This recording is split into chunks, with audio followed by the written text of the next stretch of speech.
Good morning, dear students and viewers. Welcome back to my YouTube channel MRDex. আজি মই তোমালোকৰ লগত দশম শ্ৰেণীৰ ইংৰাজী পাঠ্যপুথিৰ ফগ নামৰ কবিতাটি আলোচনা কৰিম। তো এই কবিতাটিত কবি কাৰ্ল চেণ্ডবাৰ্গে কি কৈছে এইখিনি জানি লওঁ আহা। কাৰ্ল চেণ্ডবাৰ্গৰ এই কবিতাটি পঢ়াৰ আগত তোমালোকে কবিজনৰ বিষয়ে অলপ জানি লোৱা। Carl August Sandburg was an American poet. Carl August Sandburg তেওঁৰ সম্পূৰ্ণ নাম আৰু তেওঁ এজন আমেৰিকান কবি আছিল। একেদৰে তেওঁ পোয়েট, বায়োগ্ৰাফাৰ, জাৰ্নালিষ্ট এণ্ড এডিটৰ। তেওঁ জীৱনী লিখকো আছিল, জাৰ্নালিষ্ট আছিল, সাংবাদিক আছিল আৰু এজন ভাল লিখকো আছিল। হি won 3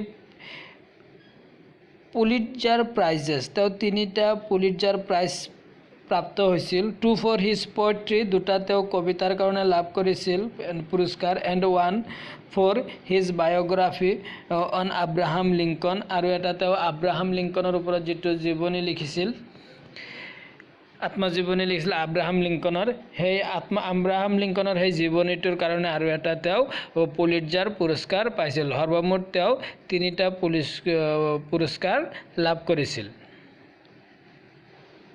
আৰু তেওঁ বৰ্ণ 6 জানুৱাৰী 1878 গালেছবাৰ্গ, ইলিনয়ছ, United state.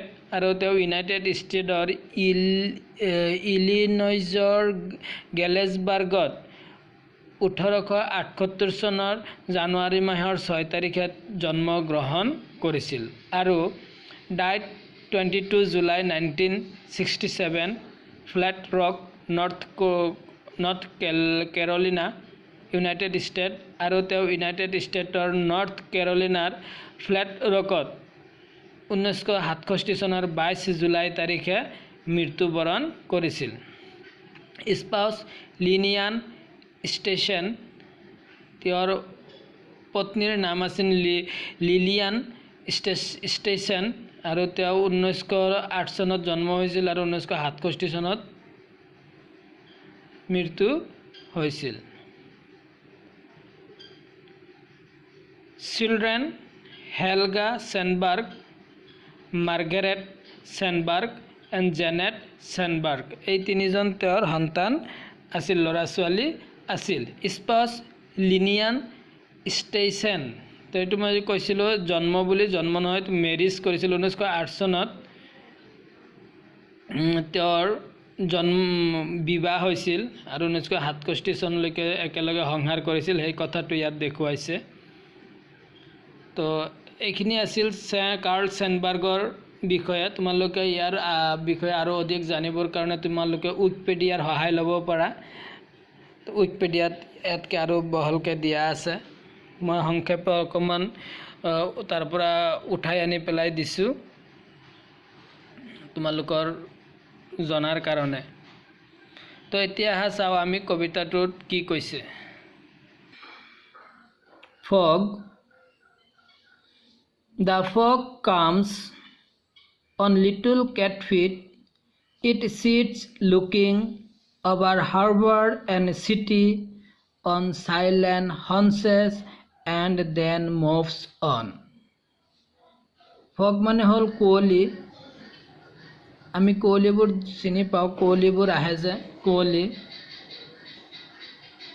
The fog comes, কুঁৱলীবোৰ আহে, on little cat feet, কৈছে সৰু মেকুৰীৰ সৰু সৰু ভৰিৰে যেনেকৈ মেকুৰীবোৰ খোজকাঢ়ি আহে, ঠিক তেনেকৈ কুঁৱলীবোৰো আমাৰ গাঁও চহৰ নগৰবোৰত প্ৰৱেশ কৰে। চোৱাচোন মেকুৰী কেনেকৈ লাহে লাহে আহে, ঠিক তেনেকৈ নিঃশব্দ কুঁৱলীবোৰো আহে। It sits looking over harbor and city on silent haunches কৈছে ইট সিটস লুকিং ইজ দেখে বহি পেলাই over harbour and city harbour বন্দৰ আৰু চিটি মানে চহৰ বন্দৰ যে বন্দৰত কুঁৱলীবোৰ বন্দৰ মানে হ'ল য'ত জাহাজৰ পৰা বয় বস্তুবোৰ নমোৱা হয় সাগৰৰ পাৰত সেই ঠাইডোখৰক বন্দৰ বুলি কোৱা হয় তাৰ পৰা জাহাজবোৰ লোডিং হয় আনলোডিং হয় তাকে বন্দৰ বুলি কোৱা হয় এণ্ড চিটি আৰু চহৰ নগৰ বুজিয়ে পোৱা চহৰ আৰু নগৰত কি হয় কুঁৱলীয়ে ঢাকি ধৰে অন চাইলেণ্ট হনচেছ কেনেকৈ চাইলেণ্ট নিস্তব্ধভাৱে নিশব্দে আঁঠুকাৰি বহি মেকুৰী যেনেকৈ চোৱা মেকুৰীয়ে যেনেকৈ আঁঠুকাৰি নিস্তব্ধে বহি থাকে ঠিক তেনেদৰে কুঁৱলীবোৰো চহৰ আৰু বন্দৰৰ প্ৰৱেশ কৰি